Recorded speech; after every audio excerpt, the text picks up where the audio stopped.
اللہ تعالیٰ نے قرآن مجید میں ارشاد فرمایا، قل ان کنتم تحبون اللہ فاتبعونی یحببکم اللہ۔ قل اے پیارے محبوب فرما دیجیے، ان کنتم تحبون اللہ، اگر تم اللہ سے پیار کرتے ہو، فاتبعونی میری اتباع کرو، یحببکم اللہ تو پھر اللہ تمہیں اپنا محبوب بنا لے گا۔ کہ محمد سے وفا تو نے تو ہم تیرے ہیں، یہ جہاں چیز ہے کیا لوح و قلم تیرے ہیں۔ کائنات کی ہر چیز تیری ہو جائے گی اگر تو حضور کا ہو گیا، یہ جہان بھی تیرا ہو جائے گا اور وہ جہان بھی تیرا ہو جائے گا اگر تو حضور کا ہو گیا۔ حضور فرمایا، من احبنی کان معی فی الجنہ، جس نے میرے ساتھ پیار کیا کل کو وہ جنت میں میرے ساتھ ہوگا۔ لجپال پریت نو توڑ دے نہیں، جدی باں پھڑ دے پھر چھوڑ دے نہیں۔ حضرت ام سلمہ رضی اللہ تعالی عنہا، آپ کے پاس ایک غلام تھا جس کا نام تھا رومان یا مہران۔ آپ فرمانے لگی، اے رومان، میں تجھ کو آزاد کر دینا چاہتی ہوں، پر ایک شرط ہے کہ تو ساری زندگی غلامی پا کے آقا نبی کریم صلی اللہ علیہ وآلہ وسلم کے قدموں میں گزار دے گا۔ کہا اگر آپ نہ بھی فرماتی تب بھی میرا یہی ارادہ تھا کہ مجھ کو آزادی مل جائے، آزادی کے بعد میں ساری زندگی حضور کے قدموں میں گزار دوں۔ آزادی مل گئی، حضور کے قدموں میں چلے گئے، خدمت چل رہی تھی۔ ایک دن حضور ایک سفر میں جا رہے تھے، ہمراہ حضور کے اصحاب بھی تھے۔ حضرت رومان نے اپنا سامان بھی اٹھایا ہوا تھا اور حضور کا سامان بھی اٹھایا ہوا تھا، اور ساتھ جو کمزور اصحاب تھے ان کا سامان بھی اٹھایا ہوا تھا۔ یوں چل رہے تھے، اچانک حضور نے پیچھے مڑ کے دیکھا تو رومان یوں لدے ہوئے تھے جیسے کشتی کے اوپر سامان لدا ہوتا ہے۔ اپنا سامان بھی اٹھایا تھا، حضور کا سامان بھی اٹھایا تھا، جو کمزور اصحاب تھے ان کا سامان بھی اٹھایا ہوا تھا۔ حضور علیہ الصلوۃ والسلام نے تبسم فرمایا اور فرمایا، ما انت الا سفینہ، تو ہماری کشتی ہے۔ اس دن سے آپ کا نام سفینہ پڑ گیا۔ 21 قول ملتے ہیں آپ کے نام کے، تاریخ ڈھونڈ نہیں سکی کہ اصل نام کیا ہے۔ اصل نام چھپ گیا، جو حضور نے نام لیا تھا وہ زمانے کو یاد رہ گیا۔ کسی نے پوچھا، سفینہ تیرا اصل نام کیا ہے؟ کہا میرا اصل نام ہی سفینہ ہے۔ کہا نہیں، یہ تو حضور نے آج رائے تبسم فرمایا تھا۔ کہا وہی میرا اصل نام ہے جو حضور کے لبوں سے نکلا۔ حضرت ابو ہریرہ رضی اللہ تعالی عنہ، آپ کا اصل نام عبد الرحمن ہے۔ آپ کو بلیاں پالنے کا شوق تھا۔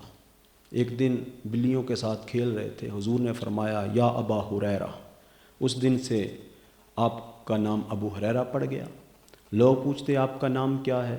کہتے ابو ہریرہ۔ کہا یہ تو حضور نے آج رائے تبسم فرمایا تھا۔ کہا وہی میرا اصل نام ہے جو حضور نے لیا تھا۔ تو حضرات محترم،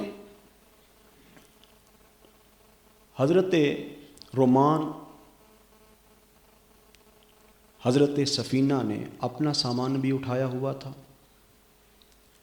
حضور کا سامان بھی اٹھایا ہوا تھا، اور حضور کے جو کمزور اصحاب تھے ان کا سامان بھی اٹھایا ہوا تھا۔ آج میں اور آپ اپنے گریبانوں میں جھانک کے دیکھیں، کیا ہم بھی کبھی کسی غریب کا سہارا بنے؟ کیا ہم نے بھی کبھی کسی کا بوجھ اٹھایا؟ اگر جواب ہاں میں آتا ہے تو مبارک ہو، اور اگر جواب نفی میں ہے تو پھر سوچئے، پڑھیے، اٹھائیے اپنے نبی کی سیرت۔ یہ حضور کی سیرت، حضور علیہ الصلوۃ والسلام کی تربیت یافتہ لوگ تھے، اپنے نبی کی سیرت پڑھ کے دیکھیے. مکے پہ قحط پڑ گیا. آپ کے چچا جناب ابو طالب غریب بھی تھے, کثیر العیال بھی تھے, اوپر سے مکے پہ قحط پڑ گیا. حضور نے اپنے دوسرے چچا عباس کو بلایا, کہا چچا تو جانتا ہے کہ تیرا بھائی غریب بھی ہے, کثیر العیال بھی ہے, اور اوپر سے مکے پہ قحط بھی ہے, تو اللہ کی تیرے پہ بھی خیر ہے اور اللہ کی میرے پہ بھی خیر ہے, تو کیوں نہ ایک بیٹا تو لے لے اور ایک بیٹا میں لے لوں, تاکہ تیرے بھائی کا بوجھ ہلکا ہو جائے. جناب عباس نے کہا ٹھیک ہے. دونوں جناب ابو طالب کے پاس گئے, جا کے اپنا مدعا بیان کیا. جناب ابو طالب نے کہا کہ عقیل کو میرے پاس رہنے دیں, جعفر اور علی کو تم لے لو. جناب جعفر کو جناب عباس نے لے لیا اور جناب مولا علی کو میرے مصطفیٰ نے گود لے لیا. بوجھ ہلکا ہو گیا. آج میرے بچے تو اچھے اسکولوں میں پڑھیں, مگر میرے بھائی کے بچے نانے شبینہ کو ترسیں. میرے بچے تو اچھے کپڑے پہنیں, اچھے اسکول میں پڑھیں, اچھی سواری استعمال کریں, مگر میرے بھائی کے بچے اسکول کی فیس نہیں دے سکتے, اس وجہ سے وہ اسکول بھی نہ جا سکیں.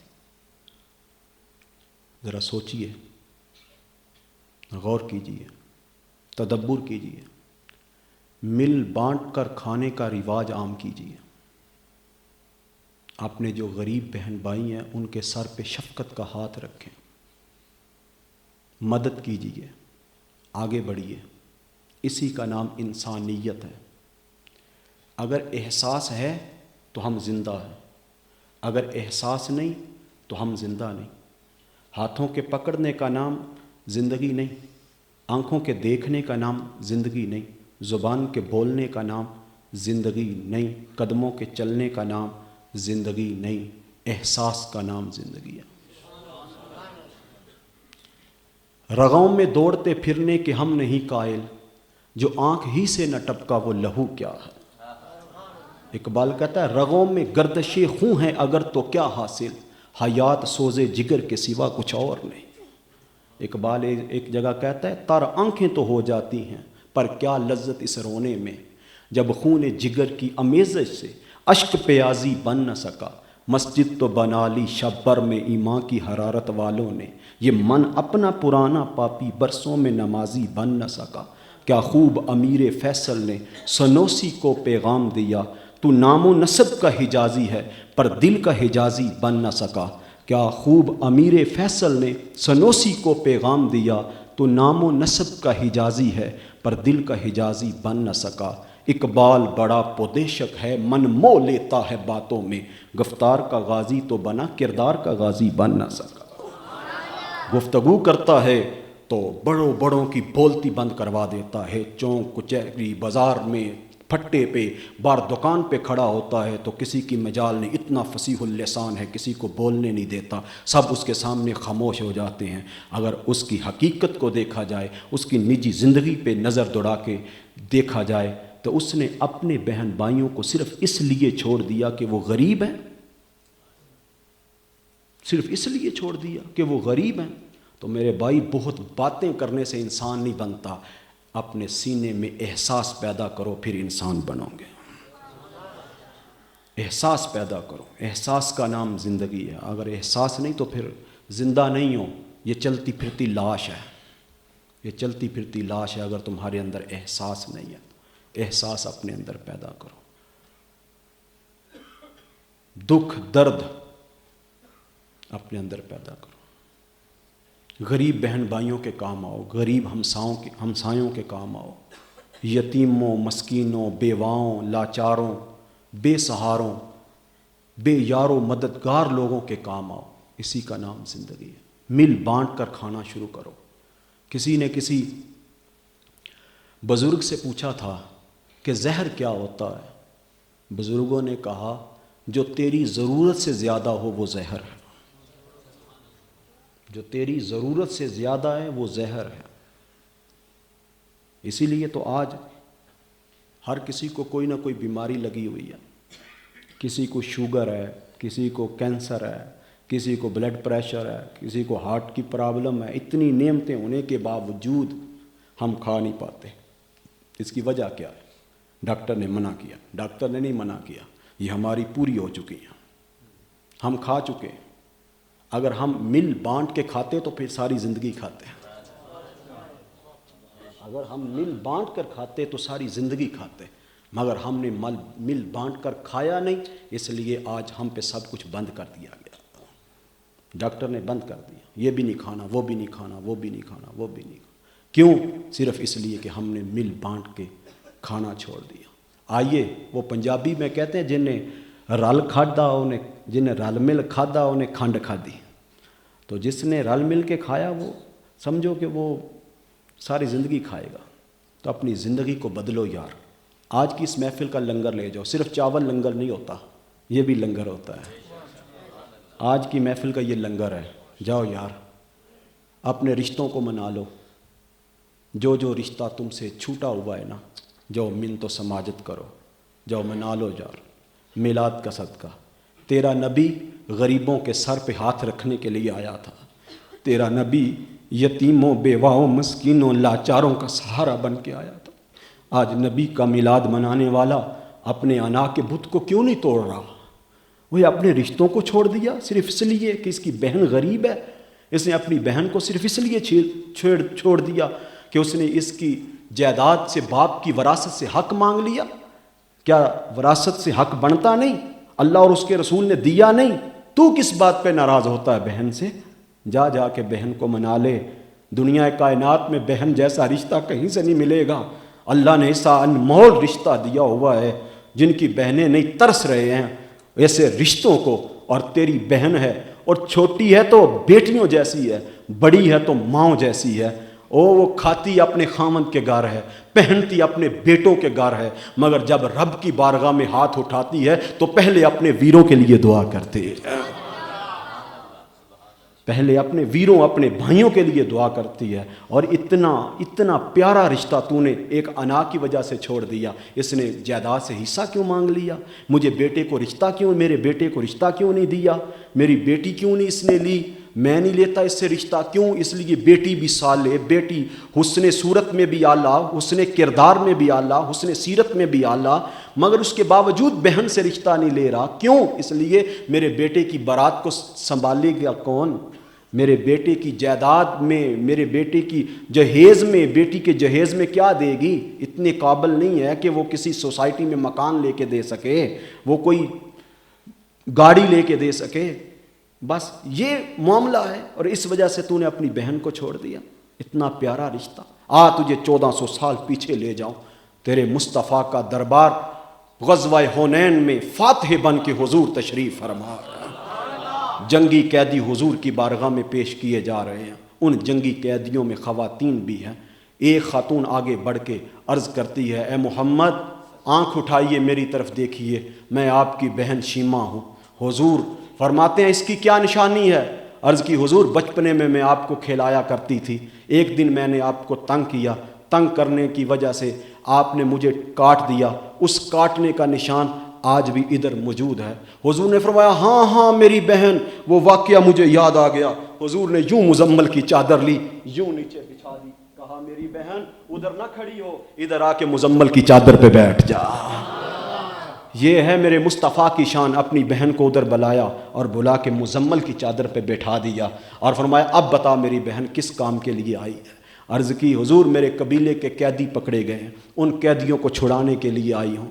حضور فرمایا، صحابہ ہر بات پہ تم سے مشورہ کرتا ہوں، آج تم سے مشورہ نہیں کروں گا، سارے قیدیوں کو چھوڑتا ہوں۔ آقا یہ ٹھیک ہے، آپ کی مرضی چھوڑ دیں، پر یہ تو بتا دیں آپ مشورہ کیوں نہیں فرمائیں گے؟ حضور نے فرمایا، آج میرے دروازے پہ میری بہن آ گئی ہے، آج میرے دروازے پہ میری بہن آ گئی ہے۔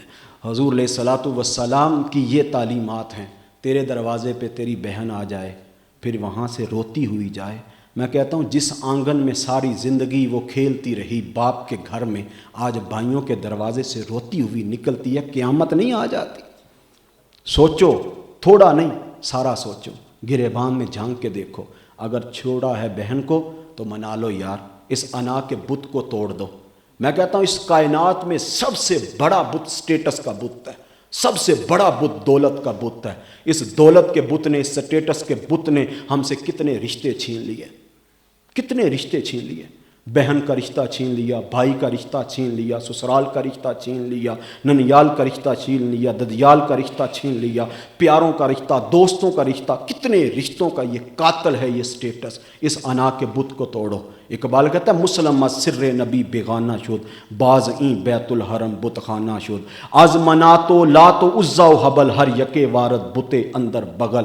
مسلمان اپنے نبی کے اسرار سے ناواقف ہو چکا ہے، اپنے حرم، اپنے دل کے حرم کو بت خانہ بنا چکا ہے۔ از مناتو لاتو عزا و حبل، یہ بڑے بڑے بت اپنی بغل میں چھپا کے پھر رہا ہے، ان بتوں کی پرستش کر رہا ہے۔ چھوڑو ان بتوں کو، توڑو ان بتوں کو۔ آج میلاد کا یہ تبرک لے کے جاؤ، جاؤ جا کے اپنی بہن کو منا لو۔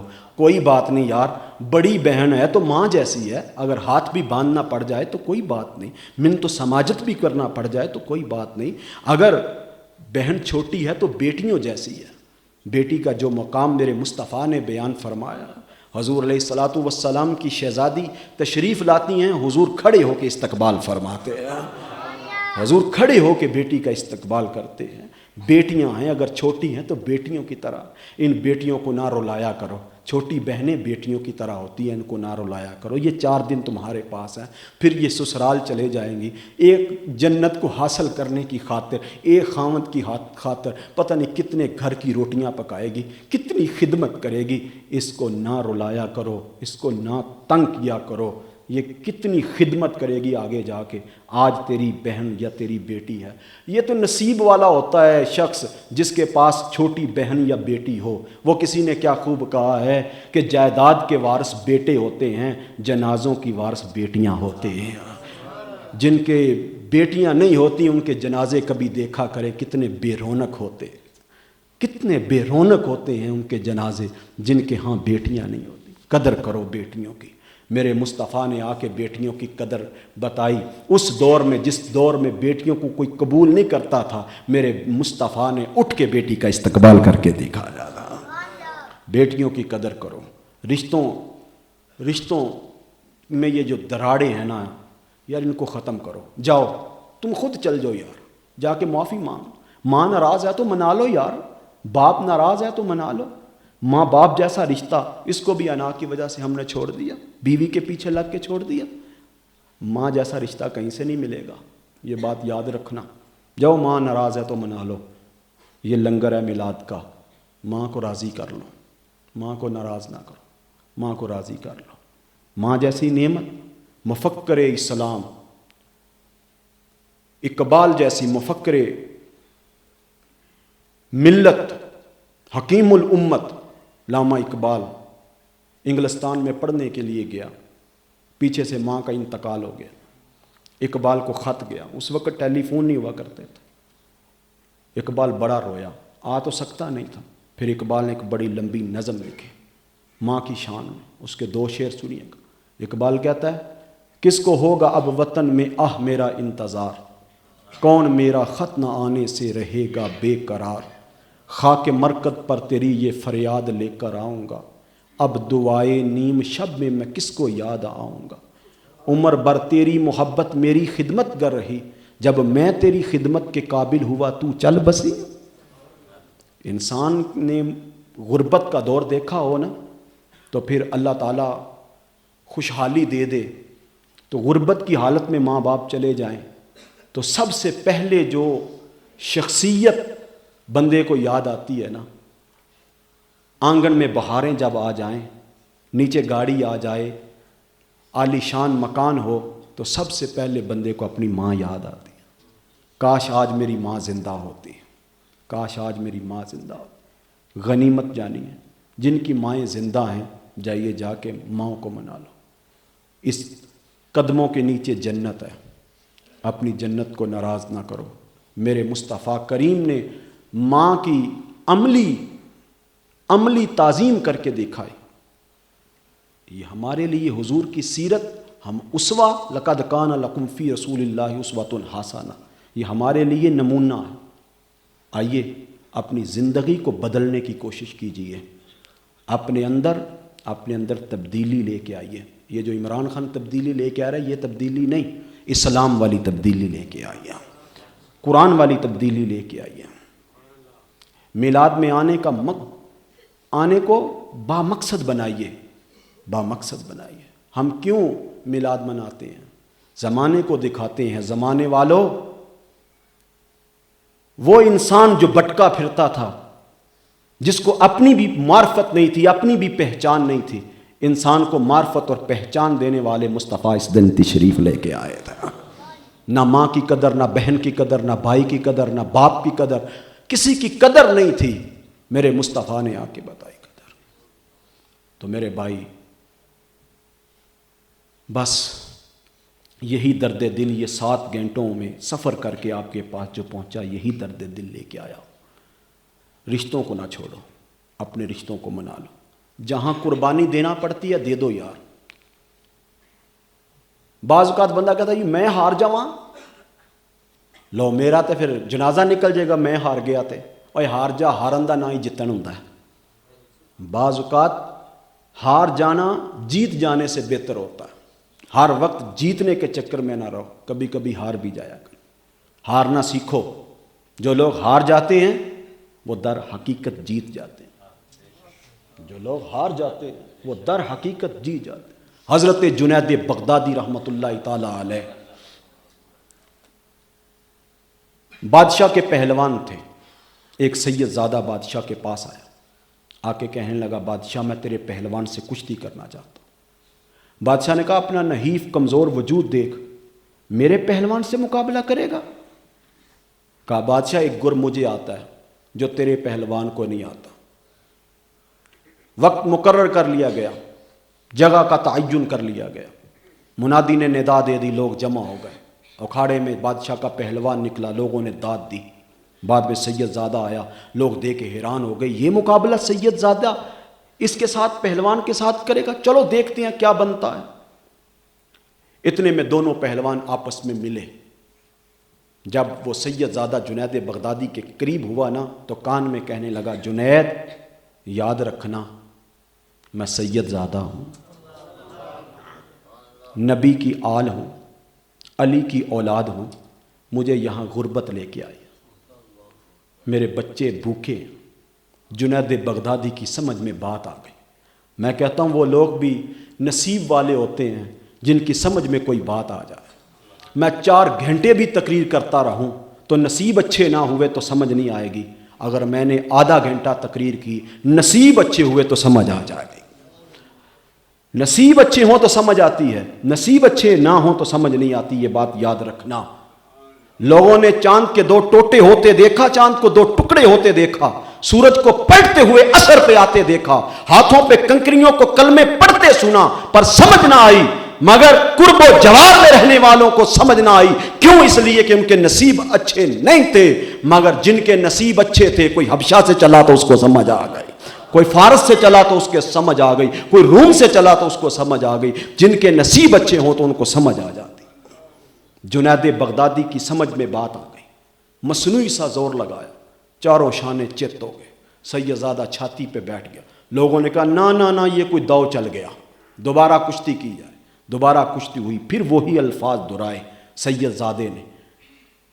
جنید بغدادی نے مختصر سا مصنوعی سا زور لگایا، چاروں شانے چت، سید زادہ چھاتی پہ بیٹھ، لوگوں نے انعام و کرام سے نوازا، سید زادے نے انعام لیا، گھر چلا گیا۔ بادشاہ وقت نے جنید بغدادی کو اپنے دربار میں بلا لیا، کہا جنید بغدادی تو نے بڑے مجمع میں میری ناک کٹوا دی، تو نے کیا کیا؟ جنید بغدادی نے کہا بادشاہ سلامت سن، جو جواب دیا جنید بغدادی نے دل کی تختیوں پہ لکھ لو۔ جنید بغدادی نے کہا بادشاہ سن، میں تیرا پہلوان ضرور ہوں پر شمر نہیں، میں تیرا پہلوان ضرور ہوں پر شمر نہیں جو علی کی اولاد کے سینے پہ بیٹھ جاتا۔ جنید بغدادی نے یہ بات کی، گھر چلے گئے، ظاہری آنکھیں لگ گئیں، دل کی آنکھیں کھل گئیں، مصطفیٰ کی زیارت ہوئی، حضور نے فرمایا جنید بغدادی تو نے بڑے مجمع میں میرے بیٹے کی عزت رکھی، جا تجھے ولایت عطا فرمایا۔ حضرات محترم، جنید بغدادی جیت گئے تھے کہ ہار گئے تھے؟ وہ ظاہری طور پر ہار گئے تھے مگر در حقیقت وہ جیت گئے تھے۔ ہر وقت جیتنے کے چکر میں نہ رہو، ہر وقت جیتنے کے چکر میں نہ رہو، کبھی کبھی ہار جایا کرو، ہار جایا کرو، ہارنا بھی سیکھو۔ جو لوگ ہار جاتے ہیں وہ در حقیقت جیت جاتے ہیں۔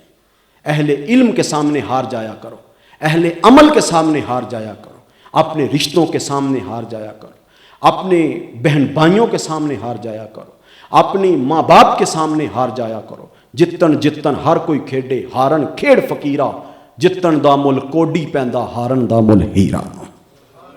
کبھی کبھی ہار جانا جیت جانے سے بہتر ہوتا ہے، تو ہر وقت جیتنے کے چکر میں نہ رہو، ہارنا بھی سیکھو۔ جو لوگ ہار جاتے ہیں وہ در حقیقت جیت جاتے ہیں۔ تو بہرحال میں عرض کر رہا تھا کہ حضور نے یوں دیکھا، تبسم فرمایا، بات کہاں سے کہاں چلی گئی، فرمایا ما انت الا سفینہ، تو ہماری کشتی ہے، تو ہماری کشتی ہے۔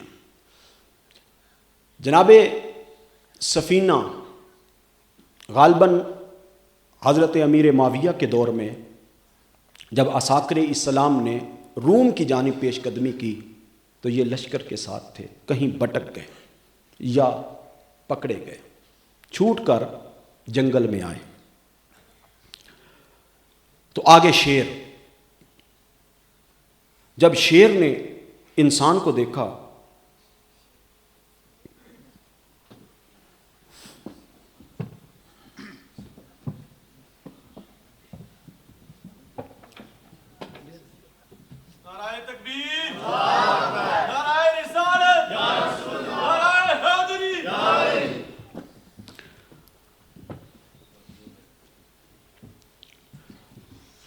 جب حضرت سفینہ کو شیر نے دیکھا تو شیر داڑا، حضرت سفینہ پریشان نہیں ہوئے، فرمانے لگے انا مولا رسول اللہ، اے جنگل کے شیر مجھے پریشان نہ کر، تو جانتا نہیں میں کون ہوں، میں رسول اللہ کا غلام ہوں۔ کہتے ہیں شیر نے دم ہلانا شروع کر دی، صرف دم نہیں ہلائی، زبان حال سے کہنے لگا اگر تو رسول اللہ کا غلام ہے نا میں پھر تیرا غلام ہوں۔ بات یہاں ختم نہیں ہوئی، آپ نے شاید یہاں تک سنی ہو۔ حضرت سفینہ نے جانا تھا لشکر اسلام میں، شیر آگے آگے چل دیا، جنگل کا بادشاہ جنگل میں محمد کے غلام کو پروٹوکول دے رہا۔ آپ نے کبھی روڈوں پہ گزرتی ہوئی گاڑیاں منسٹروں کی دیکھی ہوں گی، آگے آگے روٹر والی گاڑی چل رہی ہوتی ہے، لوگوں کو کہہ رہی ہوتی ہے پیچھے پیچھے ہٹ جاؤ، ملک کی اہم شخصیت گزر رہی ہے، صوبے کی اہم شخصیت گزر رہی ہے، پروٹوکول دے رہی ہوتی ہے۔ ایسے ہی جنگل میں جنگل کا بادشاہ محمد کے غلام کو پروٹوکول دے رہا تھا، موذی جانوروں کو کہہ رہا تھا چپ کر جاؤ، چپ کر جاؤ، محمد کا غلام گزر رہا۔ کہتے ہیں اگر کہیں سے کسی موذی کے بولنے کی آواز آتی تو وہ شیر بھاگ کے ان کے پاس چلا جاتا اور کہتا چپ کر جاؤ، تم نہیں جانتے رسول اللہ کا غلام گزر رہا ہے۔ جہاں لشکر اسلام نے پڑاؤ ڈالا تھا وہاں تک حضرت سفینہ کو چھوڑا اور شیر آ گیا۔ حکیم الامت مفتی احمد یار خان نعیمی رحمۃ اللہ تعالی علیہ فرماتے ہیں کہ حضرت سفینہ تو جانتے نہیں تھے کہ لشکر اسلام نے پڑاؤ کہاں ڈالا ہے، مگر وہاں تک پہنچے کیسے، شیر کو کیسے پتہ چلا؟ پھر خود ہی حکیم الامت مفتی احمد یار خان نعیمی رحمۃ اللہ تعالی علیہ فرماتے ہیں کہ اہل ایمان کے تقوی کی خوشبو نے بتا دیا کہ اہل ایمان یہاں بیٹھے ہوئے، اہل ایمان کے تقوی کی خوشبو نے بتا دیا کہ اہل ایمان یہاں بیٹھے ہوئے۔ آپ داتا صاحب جاتے ہیں، بابا فرید الدین گنج شکر رحمۃ اللہ تعالیٰ علیہ کے مزار پہ جاتے ہیں، یہاں بھی آستانے ہوں گے، پہاڑوں کے درمیان آستانے ہوں گے، کئی ایسی قبریں ہوں گی، آپ وہاں بھی جاتے ہوں گے، کھینچے جاتے ہوں گے. کیوں جاتے ہیں؟ وجہ کیا؟ صرف آپ کو وہاں تقوی کی خوشبو لے کے جاتی ہے، ایمان کی خوشبو لے کے جاتی ہے، وہاں تقوی کی خوشبو لے کے جاتی ہے. تو یہ جو ہم بزرگوں کے آستانوں پہ جاتے ہیں، وہاں سے ہمیں تقوی کی خوشبو آتی ہے، ایمان کی خوشبو آتی ہے، اس لیے وہاں پہ ہم جاتے ہیں. تو حضرات محترم، جو حضور کا ہو گیا پھر کائنات اس کی ہو گئی. آپ جائیں لاہور میں 2 قبریں ہیں، ایک راوی کے اس پار ہے، ایک راوی کے اس پار ہے. اس پار مطلق العنان حکمران جہانگیر کا مقبرہ ہے، جس کے اشارہ ابرو سے کتنی گردنیں کٹ جایا کرتی تھی. آج اس کی قبر پہ الو بول رہے ہیں، کوئی فاتحہ پڑھنے والا نہیں ہے. اور آپ راوی کے اس پار چلے جائیں، ایک قبر ادھر بھی ہے داتا علی حجویری رحمۃ اللہ تعالی علیہ کی، جن کی قبر پر کروڑوں رحمتوں کا نزول ہو رہا ہے، جن کی قبر اطہر پر خواجہ معین الدین چشتی اجمیری 40 دن بیٹھے اور الٹے قدم چلے اور پڑھتے جا رہے تھے: داتا گنج بخش فیض عالم، مظہر نور خدا، نا کی سارا پیر کامل کامل آرا رہنما. تو میں کہتا ہوں آپ صبح چلے جائیں، شام چلے جائیں، رات چلے جائیں، دیکھیں وہاں پہ رش لگا رہتا ہے. میں عید والے دن گیا ہوں، میں نے دیکھا عید والے دن بھی وہاں رش ختم نہیں ہوتا. ارے میں گساروں سویرے سویرے خرابات کے گرد پھیرے با پھیرے، کبھی اس طرف سے بھی گزر کر تو دیکھو، بڑی رونقیں ہیں فقیروں کے ڈیر. تو انسان کے عمل کی خوشبو ہوتی ہے، وہ اچھا عمل کرے یا برا عمل کرے. تو اس لیے اپنے اعمال کو درست کریں، پھر دیکھیں آپ کی شخصیت پر اثر ہو جائے گی. آپ دیکھیں نا، کچھ لوگ ایسے ہوتے ہیں جن کے ساتھ کوئی روحانی، آپ کا کوئی خونی تعلق نہیں ہوتا، رشتے کا تعلق نہیں ہوتا، اس کے باوجود ان کی طرف دنیا کھینچی جاتی ہے، ان کے پاس بیٹھنے کو جی کرتا ہے. کیوں؟